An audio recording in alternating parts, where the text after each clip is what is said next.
Welcome everyone to the Friday series called Letting Your Light Shine, based on Matthew 5, verses 15 and 16, where Jesus commands us to shine our light before people so they may see our good works and may glorify our Father in the heavens.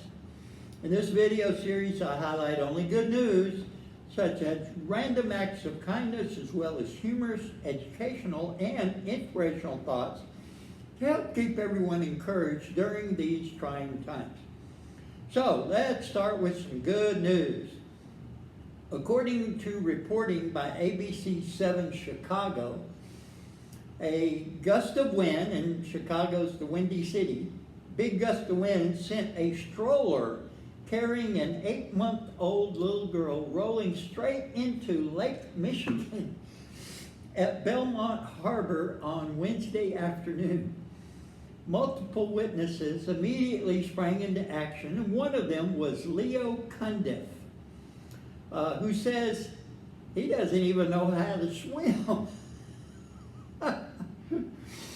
He said, "I saw the stroller getting blown into the lake, a lady screaming, and I said to myself, she's too panicked to do anything, so I guess I'm jumping in." He doesn't know how to swim, and he still jumped in. The baby's mother could only watch in horror, but Cundiff added, "I wasn't going to let that baby die. Her kid could have been gone." So without hesitation, he dove into Lake Michigan, which still remains dangerously cold despite warmer air temperatures that week. Cundiff later spoke from his hospital bed, where he was being monitored overnight for residual hypothermia after the rescue, saying, "I'm just glad that the stroller landed face up and not face down. Even though the baby dipped under the water a couple of times as I was bringing her back to shore, I was able to keep it upright."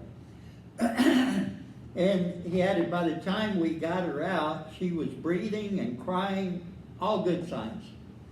Other witnesses assisted in helping pull them both safely back onto dry land.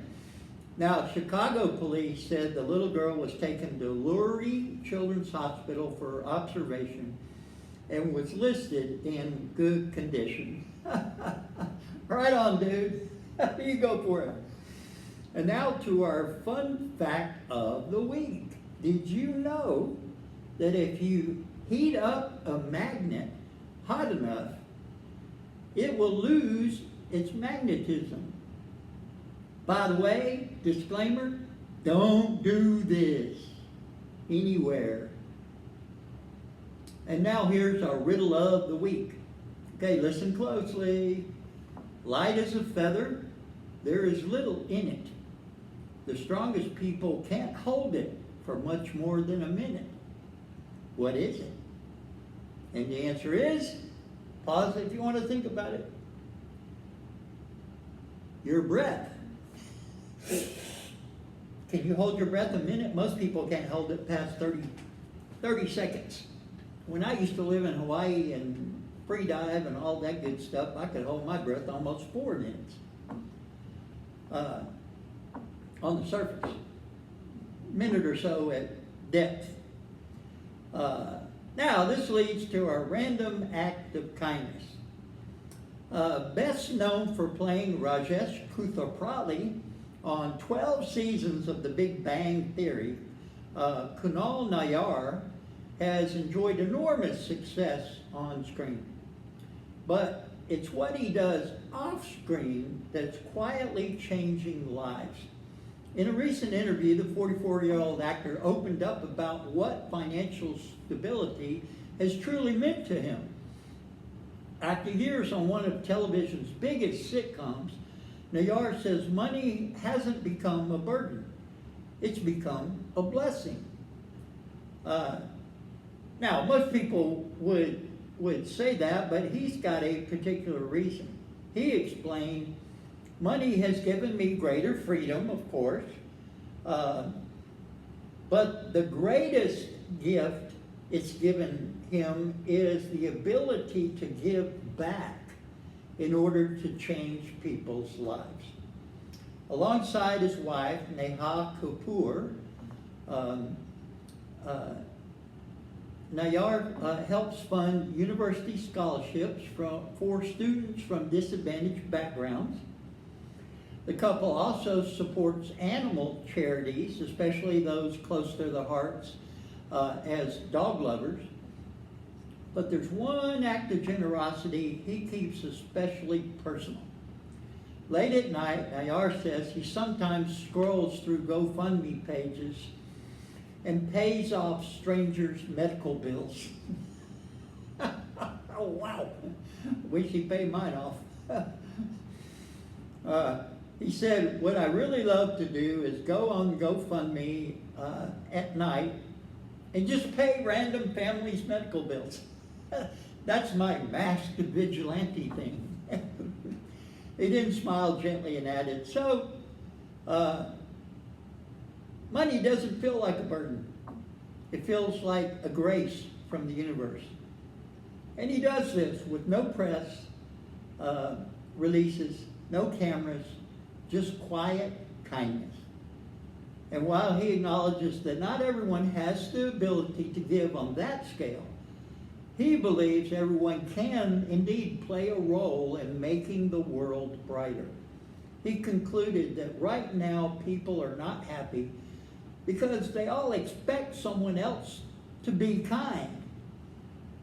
That is, they expect a president or politician or some leader to come and bring world peace. But he says real change starts much smaller. Adding, there's no world peace if your neighbor comes to your door wanting some sugar for their tea and you lock it against them. His message is simple and timeless. No one is going to come and change the world for you.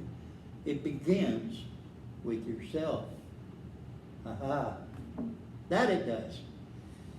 And now here's our 7 inspirational thoughts for the week ahead. And these are all from the great Roman Emperor Marcus Aurelius. Number 1, look within. For there is the fountain of good, and it will ever bubble up if thou wilt just dig for it. Yeah. Number 2, when you arise in the morning, think of what a precious privilege it is to be alive, to breathe, to think, to enjoy, and to love.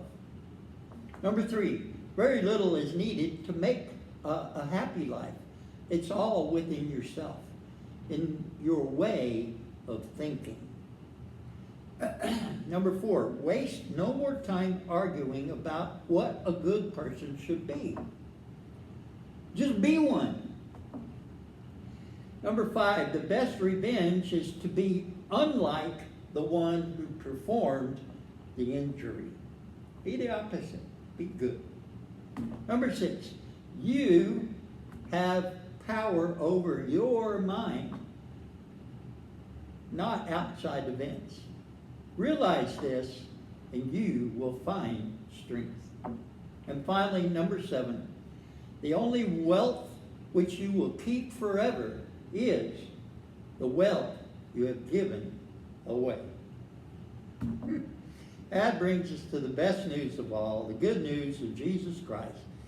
So here's our Bible verses of the week from Psalm 25:15 and Matthew 13, verses 41 through 43. My eyes ever on Yahweh, for he will bring forth my feet from out of the net. And a day will come when the Son of Man will send forth his angels, and they will gather all the snares and the ones doing lawlessness from out of his kingdom. And they will cast them, the angels will cast them into the furnace of fire, judgment. In that place there will be weeping and grinding or gnashing of teeth. Then the righteous will shine forth like the sun in the kingdom of their Father. The one having ears must hear. I want to thank everyone for watching and remind you to let your light shine in whatever way you can. I hope this series helps everyone stay encouraged at all times. And I would ask that you please join me Sunday mornings as we continue our sermon series on the backgrounds of the New Testament letters, and Tuesday afternoon for a Bible study called Talking About Jesus, where we've just started and are continuing a new study on the history of denominations. I truly, truly hope you'll join us for all of these. And please share them with others. And now, may God bless you and keep you, and may His glorious light shine upon you. Have a great weekend, my friend. See you next time.